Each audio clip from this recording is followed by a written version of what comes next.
बिस्मिल्लाहिर्रहमानिर्रहीम। अस्सलाम वालेकुम। जैसा कि आप जानते हैं कि जस्टिस अरबाब मोहम्मद ताहिर साहब ने फ़ैसला दिया और कहा कि 31 दिसंबर को बल्दियाती इंतखाबात करवाए जाएँ, और 31 दिसंबर गुजर चुकी है लेकिन बल्दियाती इंतखाबात नहीं करवाए गए। उनके फ़ैसले के कुछ बहुत अहम नुकात हैं, ख़ास तौर पे पैराग्राफ नंबर 23, 24 और 25। वैसे तो 18 से इंपॉर्टेंट है, लेकिन 23, 24 और 25 बहुत अहम है। उनमें क्या है वो मैं आपके सामने रखता हूँ और फिर आपको अंदाज़ा होगा। मुझे तो इन चीज़ों को पढ़ के यही अंदाज़ा हो रहा है कि गठजोड़ बेनकाब हो गया है इलेक्शन कमीशन ऑफ पाकिस्तान और जो वफाकी हुकूमत है, जो नून लीग है, जो PDM सरकार है, उनका जो नेक्सस है वो बहरहाल एक्सपोज हुआ है। लेकिन ये भी आपको पहले बता दूँ कि जो ये दरख्वास्तें थी किसकी, ये अली नवाज़ अवान साहब और मियाँ मोहम्मद असलम जो जमात इस्लामी के हैं। अली नवाज़ अवान तहरीक इंसाफ के और मियाँ असलम साहब जमात इस्लामी के। ये भी आपको बता दूं कौन कौन पेश हुआ। इसमें सरदार जो अली नवाज़ अवान साहब और मियाँ असलम साहब की तरफ से जो वकला पेश हुए, उनमें सरदार तैमूर असलम खान और इसी तरह से हसन जावेद और मुदस्सिर अब्बास, ये तीनों वकला जो हैं ये इन दो की तरफ से पेश हुए।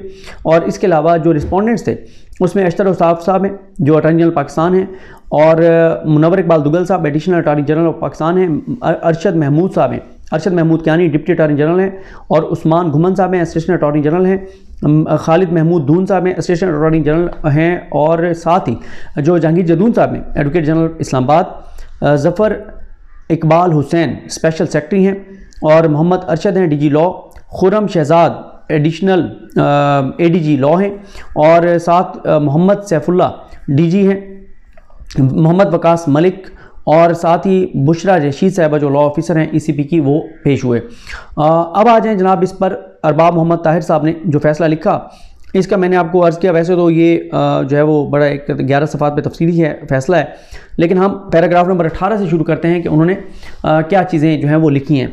इसमें जस्टिस अरबाब मोहम्मद ताहिर साहब लिखते हैं कि ये मामला इस्लामाबाद हाई कोर्ट ने इलेक्शन कमीशन को भिजवाया था, ताहम इलेक्शन कमीशन की तरफ से दिया गया हुक्म इन शिकायत पर बिल्कुल खामोश है जो दरख्वास्त गुजारों की तरफ से रिट पटिशन में की गई थी। इलेक्शन कमीशन ने इलेक्शन एक्ट 2015 में तजवीज़ की गई मुजवज़ा तरमीम पर इन्हिसार किया है। इलेक्शन कमीशन ने अपने हुक्म में दरख्वास्त गुजारों की उन शिकायत के बारे में एक लफ्ज़ भी अपने हुक्म में नहीं लिखा जो शिकायत गुजारों ने इस अदालत में दायर की गई पटिशन्स में की थी। उसके बाद अरबाब मोहम्मद ताहिर साहब लिखते हैं कि इलेक्शन कमीशन ने अपने फैसले में सिर्फ ये लिखा है कि आइन के आर्टिकल 75 के तहत बिल सदर पाकिस्तान को भिजवा दिया गया है। हालांकि ये आगे भी इन्होंने लिखा है कि जब हुआ ये पहले इन्होंने जब इन्होंने जो यूनियन काउंसिल्स की तादाद बढ़ाई और एक नोटिफिकेशन किया, उस पर इलेक्शन कमीशन ने कहा कि जी हम इसको नहीं मानते, और उन्होंने कहा ये इलेक्शन होंगे अपने वक्त पर। फिर इन्होंने क्या किया, इन्होंने जो बल्दियाती कानून है उसमें तरमीम की, उसके लिए कौमी असम्बली से इन्होंने बिल जो है वो बिल्डोज करवाया, वहाँ से पास करवाया। फिर इन्होंने सेनेट का इजलास सदर को कहा जी बुलाना है, सदर ने जो है वो नहीं बुलाया। फिर इन्होंने रेगुलेशन भेजी चेयरमैन सेनेट को, सादिक संजरानी साहब आपको पता है वो भी इनके साथ मिल के खेल रहे हैं, क्योंकि इस वक्त सादिक संजरानी साहब को लाने वालों ने ही इनको मुसल्लत किया है। तो फिर उन्होंने इजलास बुला लिया। उसमें फिर उसके ऊपर मैं आपको बता चुका हूँ कि मुस्तफा खोखर साहब ने जो ट्वीट्स किए थे, और जमात इस्लामी के जो सेनेटर हैं मुश्ताक साहब, उन्होंने जो ट्वीट्स किए थे वो मैं आपके सामने रख चुका हूँ। लेकिन इन्होंने कौमी असम्बली से बिल पास करवाने के बाद, सेनेट से पास करवाने के बाद सदर को भेजा। सदर ने अभी तक दस्तखत नहीं किया। जब तक सदर दस्तखत ना करे वो कानून नहीं बनता, वो मुजव्वज़ा कानून होता है। उसके बाद जस्टिस अरबाब मोहम्मद ताहिर साहब ने ये लिखा है कि वफाक और इलेक्शन कमीशन रिकॉर्ड से ये बात दिखाने में नाकाम रहे कि सदर पाकिस्तान ने इस बिल पर दस्तखत कर दी हैं और वो कानून बन चुका है। उसके बाद उन्होंने लिखा है कि इलेक्शन कमीशन ने जिन मुजव्वज़ा तरमीम पर इन्हिसार किया है वो कानून के तहत काबिल अमल नहीं है। इस केस में वो कहते हैं वो काबिल अमल ही नहीं है, क्योंकि अभी तक वो कानून नहीं बना।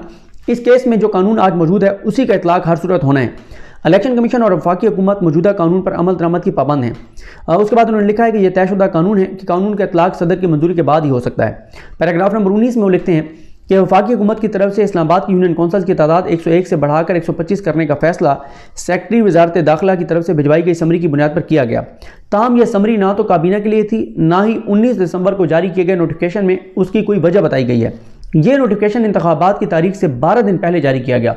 नोटिफिकेशन में सिर्फ एक वजह बताई गई है कि मरदमशुमारी को 5 साल गुजर चुके हैं और इस्लामाबाद की आबादी में इजाफा हो चुका है। उसके बाद अदालत ने लिखा है कि कोई वजाहत नहीं की गई कि किस डाटा की बुनियाद पर यह मुदाखलत की जा रही है। अभी तक कोई नई मरदमशुमारी भी नहीं हुई। उसके बाद उन्होंने फैसले में लिखा है कि 101 यूनियन काउंसिल्स के नोटिफिकेशन भी 2017 की मरदमशुमारी की बुनियाद पर जारी किया गया है।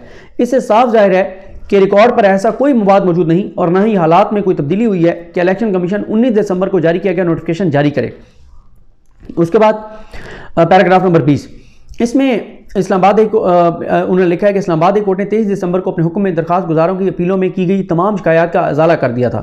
پیراگراف نمبر 21 میں لکھا گیا کہ انتخابات کے قریب پہنچ کر انتخابی شیڈول معطل اور یونین کونسلز کی تعداد میں اضافے کا نوٹیفیکیشن جاری کرنے کے خلاف یہ درخواستیں دائر کی گئی ہیں۔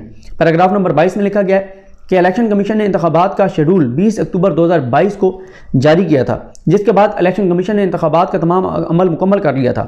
کاغذات نامزدگی طلب کرنے، جمع کرانے، نامزد امیدواروں کی اشاعت، کاغذات کی جانچ پڑتال، اپیلوں کا اندراج اور ان پر آنے والے فیصلوں سمیت امیدواروں کی فہرستوں کی اشاعت بھی کی جا چکی ہے، حتیٰ کہ الیکشن شیڈول کے مطابق امیدواروں کو نشان الاٹ کرنے کا عمل بھی مکمل کر لیا گیا ہے۔ عدالت نے لکھا ہے کہ پہلے شیڈول کے مطابق پولنگ کی تاریخ 24 دسمبر 2022 تھی، لیکن 3 نومبر کو نوٹیفیکیشن کے ذریعے نئی تاریخ 31 دسمبر 2022 طے کی گئی۔ پولنگ کے علاوہ تمام عمل مکمل کر لیا گیا تھا، صرف پولنگ ہونا باقی تھی، باقی تو تمام عمل مکمل تھا۔ اب آ جائیں جی جن 3 پیراگرافز کا میں نے آپ کو کہا بہت اہم ہے۔ پیراگراف نمبر 23، اس میں جسٹس ارباب محمد طاہر صاحب لکھتے ہیں کہ وفاقی حکومت الیکشن کمیشن کی طرف سے بلدیاتی انتخابات کے انعقاد کے لیے جاری شیڈول سے واقف تھی، تاہم 19 دسمبر کو میونسپل کارپوریشن کے ایڈمنسٹریٹر کی طرف سے دیے گئے غیر مصدقہ اعداد و شمار اور معلومات کی بنیاد پر نوٹیفیکیشن جاری کیا گیا۔ اس چیز کا بھی خیال نہیں رکھا گیا کہ 12 روز بعد انتخابات ہونے جا رہے ہیں۔ اس کے بعد انہوں نے لکھا ہے جج صاحب نے کہ وفاقی حکومت کے کنڈکٹ سے ظاہر ہوتا ہے کہ حکومت اس معاملے پر قانون کے خلاف جا رہی ہے۔ حقائق میں یہ بات دیکھی جا سکتی ہے کہ یونین کونسلز کی تعداد بڑھانے کے حوالے سے کوئی تسلی بخش جواب نہیں دیا گیا کہ کس بنیاد پر یونین کونسلز بڑھائی گئی ہیں، جس سے ظاہر ہوتا ہے کہ یونین کونسلز بڑھانے کی کوئی معقول وجہ نہیں ہے۔ بہت اہم بات۔ اس کے بعد جج صاحب پیراگراف نمبر 24 میں لکھتے ہیں کہ آئین کے آرٹیکل 219 کے تحت مقامی حکومت کے انتخابات کا انعقاد الیکشن کمیشن کی ذمہ داری ہے اور کوئی صوبہ اس حوالے سے الیکشن کمیشن کو ڈکٹیٹ نہیں کر سکتا۔ آئین کے آرٹیکل 220 کے تحت انتظامی حکام کی ذمہ داری ہے کہ وہ الیکشن کمیشن کی مکمل معاونت کریں، یعنی جنہوں نے الیکشن کمیشن کے ساتھ معاونت کرنی ہے انہی کے فیصلے کو الیکشن کمیشن اس سے انفلوئنس ہو رہا ہے اور انفلوئنس ہو کے اور الیکشن کمیشن جناب الیکشن ملتوی کر رہا ہے۔ اس کے بعد پیراگراف نمبر 25 میں لکھا گیا کہ عدالتوں کی ذمہ داری ہے کہ الیکشن کمیشن کو آئینی تحفظ فراہم کریں۔ اگر صوبائی یا وفاقی حکومت اپنی قانونی حیثیت سے آگے بڑھے یا انتظامی اتھارٹی مقامی حکومت کے بے اختیار کرے تو ایسا عمل آئین کے آرٹیکل 140A کے غلط استعمال کی مشق ہوگی۔ یہ یعنی جو بلدیاتی ادارے ہیں ان کو جو اختیارات استعمال ہیں، اگر ایگزیکٹو یا کوئی بھی ان اختیارات کو محدود کرتا ہے، ان اداروں کو بے اختیار بناتا ہے تو یہ آئین کی خلاف ورزی ہے۔ اس کے بعد انہوں نے لکھا ہے کہ اس عمل کو اور اگر ایسا ہوتا ہے تو عدالت اس عمل کو کالعدم قرار دے سکتی ہے۔ مقامی حکومت آئین کے تحت حکومت کا تیسرا ستون ہے۔ مقامی حکومت نچلی سطح پر شہریوں کی زندگی کے معاملات پر براہ راست اثر انداز ہوتی ہے۔ یہ صوبائی اور وفاقی حکومتوں کی بنیادی ذمہ داری ہے کہ مقامی حکومتوں کے نظام کو یقینی بنائیں اور سیاسی، انتظامی اور مالی ذمہ داری کا نظام بنائیں۔ آئین کی ان شقوں سے فرار ممکن نہیں ہے۔ اس حوالے سے انہوں نے سپریم کورٹ کے جو 3 فیصلے ہیں ان کو بھی وہاں پہ کوٹ کیا ہے کہ وہ فیصلے کیا کہتے ہیں۔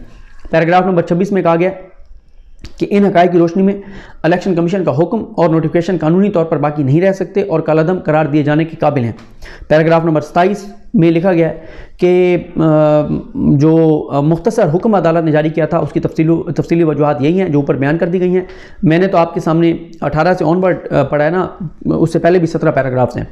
اس کے بعد انہوں نے جو اپنا مختصر حکم تھا اس دن جو انہوں نے جاری کیا تھا کہ یہ الیکشن کروائیں، وہ بھی انہوں نے اس میں ریپروڈیوس کیا ہے، اور ساتھ ہی جو تحریک انصاف کے رہنما علی نواز امان اور جو انہوں نے لکھا کہ تحریک انصاف کے علی نواز امان اور جماعت اسلامی پاکستان کے رہنما میاں محمد اسلم کی جانب سے دائر کی گئی درخواستیں منظور کی جاتی ہیں، جس کے نتیجے میں الیکشن کمیشن کی طرف سے 19 دسمبر اور 27 دسمبر 2022 کو جاری کیے گئے دونوں نوٹیفیکیشن کالعدم قرار دیے جاتے ہیں، اور عدالت نے قرار دیا ہے کہ الیکشن کمیشن کو ہدایت کی جاتی ہے کہ وفاقی دارالحکومت اسلام آباد میں مقامی حکومتوں کے انتخابات کے لیے پہلے سے جاری شیڈول کے مطابق کرائے جائیں، جس میں 31 دسمبر کو انتخابات کرانے کا کہا گیا تھا۔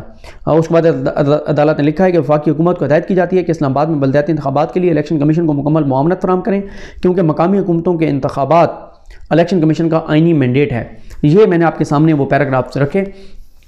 اب آپ کے سامنے صورتحال کہ عدالت کا حکم جو ہے وہ نہیں مانا گیا۔ جسٹس ارباب محمد طاہر جو ان کا فیصلہ ہے اس پر عمل درآمد نہیں ہوا، 31 دسمبر گزر چکی ہے اور عدالت کے فیصلے پر عمل درآمد نہیں ہوا۔ اور یہ جو آپ نے اس میں دیکھا کہ عدالت نے جس طرح سے لکھا ہے کہ ابھی مجوزہ قانون کو انہوں نے امپلیمنٹ کر دیا الیکشن کمیشن نے، صدر نے اس کو دستخط نہیں کیا، اور کس طرح سے الیکشن کمیشن جو آئینی طور پر آزاد اور خود مختار ہے، حکومت نے ان کو سپورٹ دینی ہے، وہ حکومت کو ہی جو ہے وہ فیسیلیٹیٹ کر رہا ہے، بدقسمتی ہے، اور عمران خان کے جو خدشات ہیں پھر وہ درست ثابت ہوئے۔ مجھے اپنی دعا میں یاد رکھیں، اللہ کریم ہم کامیاب ناصر۔ اللہ حافظ۔